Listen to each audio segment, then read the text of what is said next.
Estamos no início do capítulo 52, indo para a metade do capítulo, quando o Alter Rebbe está nos explicando, segundo a analogia que ele nos deu no capítulo anterior, está nos explicando o conceito da Shekhinah, como ocorre a revelação da presença divina, como se manifesta a luz divina que dá força vital e energia para o mundo e o universo. Nós vimos que isso ocorre, exemplo de como a alma preenche o corpo, de como a alma vivifica o corpo. Isso ocorre em 3 fases, em 3 estágios, 3 marchas aqui, não é? E é o que nós estamos explicando aqui nesse capítulo. Nós vimos anteriormente, na segunda fase, quando a alma se concentra inicialmente no cérebro e os outros poderes de visão, audição, locomoção, etc., eles estão apenas ainda de forma latente, no potencial, prestes a se manifestar, mas só vão efetivamente se manifestar de forma específica quando se enredarem nos respectivos órgãos, com suas funções que lhes correspondem. Da mesma maneira, nós explicamos que a luz e energia divina de cada universo, seja ele espiritual, ou mesmo o nosso mundo físico-material, primeiramente ela se reveste, entre aspas, no cérebro, e assim como que do cérebro, no corpo humano de lá, posteriormente ela vai se expandir para todos os órgãos. Da mesma forma também, a luz divina que energiza, que dá vitalidade para todos os mundos, para todos os seres e criaturas, primeiramente ele se manifesta, entre aspas, no cérebro. O que representa o cérebro? Nós falamos os poderes intelectuais, dos atributos divinos, Chokhmah, Binah, Dat, como também a vontade divina. E isso está expresso onde? Na Torá e Mitzvot. Torá é a sabedoria divina, e Mitzvot representam a vontade de Deus. Prossegue o Alter Rebbe, então, primeiramente, toda a luz, toda a energia vital de todos os planos, de todas as dimensões, se concentra na Torá e Mitzvot, conforme estão naquele mundo, naquele plano, e de lá é que essa energia se propaga depois para o mundo, para todas as suas criaturas, para todos os seus seres.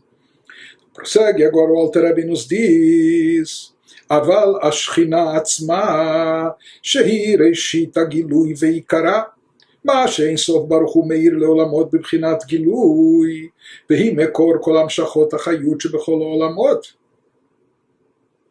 שכל החיות שבהם אינו רק אור המתפשט ממנה, כאור המתפשט מהשמש. אי אפשר לעולמות לסבול ולקבל אור שכינתה, שתשכון ותתלבש בתוכם ממש, בלא לבוש המעלים ומסתיר אורה מהם. Desculpe o trecho extenso lido em hebraico, traduzindo agora. Porém, a Shekhinah em si, nos diz o Alter Rebbe, a Shekhinah em si representa o quê? A manifestação inicial e primária do abençoado infinito, de modo revelável, que por fim virá a brilhar para os mundos. Portanto, Shekhinah representa, em relação ao exemplo, a analogia que nós demos, o estágio 2, quando estamos falando aqui da luz essencial divina. Essa luz essencial divina, nós falamos que para ela, diante dela, todos os universos são iguais, o material com o espiritual, o anjo com o mineral inanimado. Mas quando nós já falamos da luz derivada da essência divina, uma luz que tem o potencial de originar a partir dela mundos e criaturas, universos com seus seres. Então essa luz é chamada de Shekhinah, e num primeiro momento, assim como a alma primeiramente, quando ela se encarna, quando ela se incorpora, quando ela se reveste no corpo, se enreda no corpo, primeiramente ela se manifesta, se concentra a sua revelação no cérebro, e nesse estágio os poderes específicos da alma ainda estão apenas de forma latente, o poder da locomoção, da audição, da visão, etc., assim por diante. Estão prestes a se manifestar, mas por enquanto estão latentes só de forma potencial, e todos concentrados no cérebro. Da mesma maneira, assim também, a força da energia divina, conforme está concentrada nesse nível supremo, antes de ser direcionada e redistribuída para as categorias e criaturas inferiores, ela está concentrada naquilo que nós chamamos como cérebro divino na linguagem da Kabbalah. E agora ele nos especifica e diz, porém a Shekhinah em si é a manifestação inicial e primária, essa é a manifestação inicial e primária do abençoado infinito, de modo revelável. Como nós falamos, é a primeira possibilidade de manifestação que pode ser revelada a ponto de alguma criatura poder captar e comportar isso, porque o que está acima disso não pode ser revelado, é extremamente elevado, etc. Mas, de qualquer forma, a Shekhinah representa a manifestação inicial e primária de modo revelável, que por fim virá a brilhar para os mundos. Quando ela brilhar nos mundos, ela vai brilhar e iluminar em cada mundo de acordo com sua capacidade, de acordo com seu nível específico de cada criatura e ser.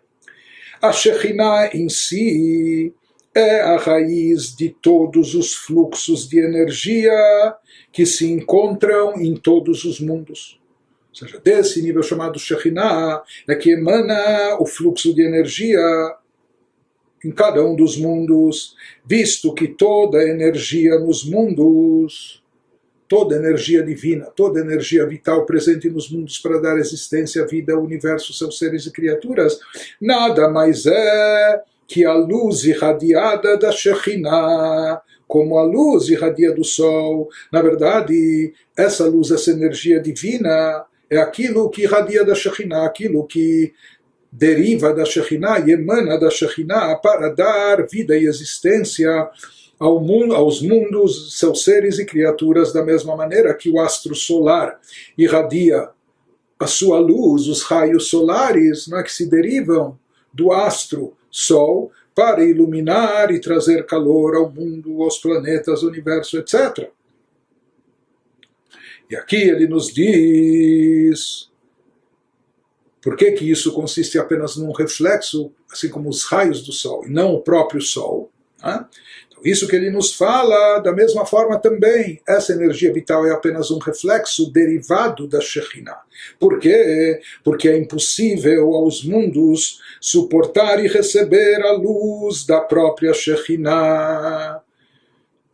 A luz divina presente no próprio grau, nível de Shekhinah, é algo intensamente poderoso, por demais intenso, grande e forte, que, como nós falamos, nos ofuscaria, até nos cegaria, não seríamos capazes de conter e comportar, nos anularíamos por completo diante disso, todas as criaturas, não só nós, até anjos, sefirot, etc.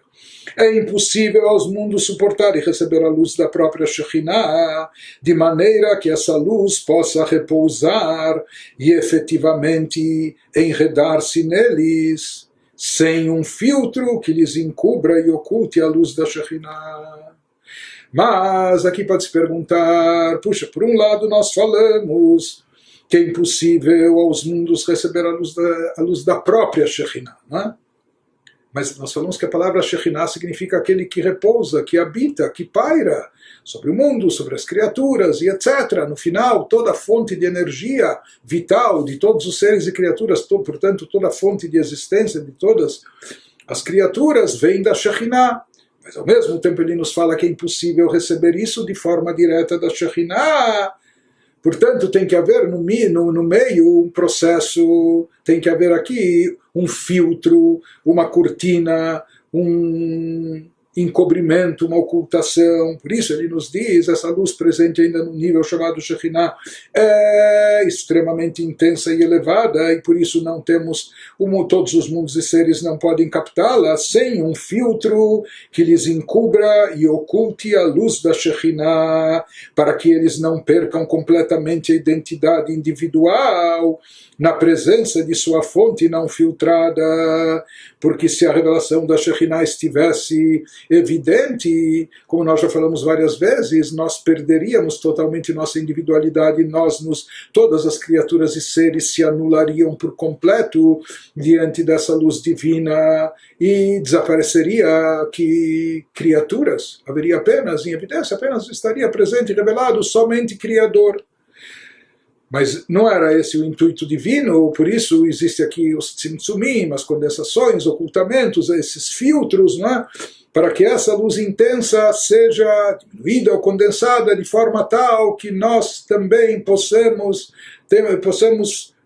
não só suportá-la, porque ela é a fonte da nossa existência, mas que nós possamos contê-la sem perder a nossa identidade, sem se anular, sem perder nossa individualidade. Então, isso que ele nos diz, Yefshar leolamot lisbol lekabel or shchinata, shetishkon betitlabesh betocham mamash bevolevu shamalim mastir ora mehem. שלא יתבטלו במציאות לגמרי במקורם כביטול אור השמש במקורו בגוף השמש שאין נראה שם אור זה רק עצם גוף השמש בלבד. Ele nos explica o que significa essa anulação de identidade que ocorreria se toda a luz da Shekhinah na sua essência estivesse manifesta de forma evidente, revelada sem filtros. Ele nos explica essa eliminação da identidade causada pela intensidade da Shekhinah, poderia ser comparada à perda da identidade dos raios do Sol em sua fonte, o globo solar. Ou seja, nós falamos que o que ilumina o mundo são os raios solares. Esses raios solares se derivam do Sol. Se eles se derivam e se propagam do Sol, é sinal que dentro do Sol eles também existem. Porém, qual a diferença? Fora do Sol, nós captamos os raios solares, nós os identificamos como raios solares, sabemos que nós não estamos dentro do Sol e o Sol não está dentro de nós na Terra. Portanto, a nossa luz e calor é proveniente do quê? Dos raios solares que se derivam do Sol. Porém, se esses raios solares se derivam do Sol, se eles se derivam do Sol, porque dentro do Sol eles também se encontram, mas dentro do Sol eles não são perceptíveis. Por quê? Porque dentro do Sol eles estão completamente anulados. Dentro da sua fonte e raiz, estão completamente anulados diante do astro, diante da sua fonte. Isso seria, essa anulação completa seria o que aconteceria conosco se nós tivéssemos contato direto com a Shekhinah, direto na fonte, e não com os reflexos apenas da Shekhinah. Então isso ele nos diz, isso pode ser comparado à perda de identidade dos raios do Sol em sua fonte, o globo solar, pois ali no globo solar esses raios não são visíveis como unidades individuais, diferente de como eles são perceptíveis ou até mensuráveis quando eles estão fora do Sol. E há apenas uma entidade discernível, o globo solar em si. No próprio globo solar não existe essa subdivisão, raios solares lá. O que está em evidência é apenas e tão somente o astro, globo solar, e não os raios solares.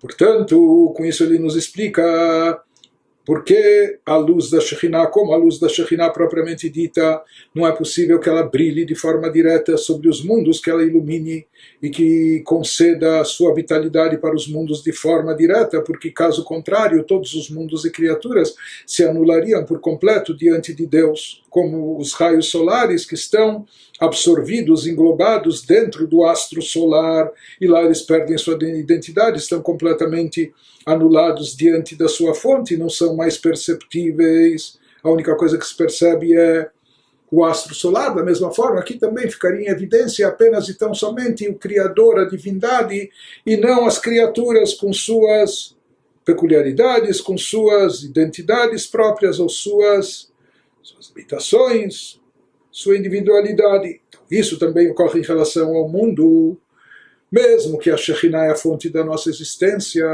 e talvez justamente por isso é algo tão poderoso. Por isso a energia vital não pode ser derivada de forma direta da própria Shekhinah, sem esses filtros, sem esses encobrimentos, porque senão tudo se anularia por completo.